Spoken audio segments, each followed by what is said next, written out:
ஓம் நமச்சிவாய. நம்ம தொடர்ந்து நமது யூடியூப்ல சேனல்ல பதிவு பார்த்தீங்கன்னாக்கா சந்திராஷ்டமத்தை பற்றின பதிவு தினந்தோறும் பதிவிட்டு வரோம்.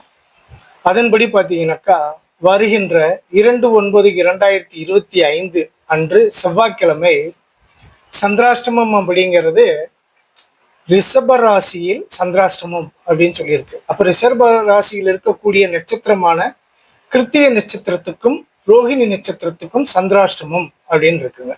அப்ப கிருத்திகை நட்சத்திரத்துக்கு சந்திராஷ்டமம் ஆகப்பட்டது பார்த்தீங்கன்னாக்கா 2/9/2025 செவ்வாய்க்கிழமை காலை 8:58 AM முதல் நண்பகல் 3:27 PM வரை கிருத்திகை நட்சத்திரம்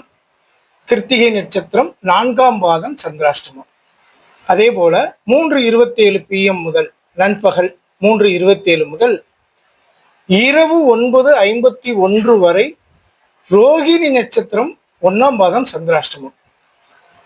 இரவு 9:51 PM முதல் பின் இரவு, அதாவது பார்த்தீங்கன்னாக்கா 3/9/2025 அதிகாலை அப்படின்ற ஒரு கணக்குல 4:15 AM வரை ரோகிணி நட்சத்திரம் 2ஆம் பாதம் சந்திராஷ்டமம்.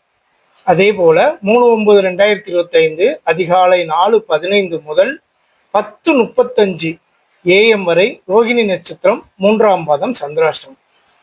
இந்த சந்திராஷ்டமம் அப்படிங்கிறப்போ தொடர்ந்து நம்ம பதிவு போட்டுட்டு வரோம்.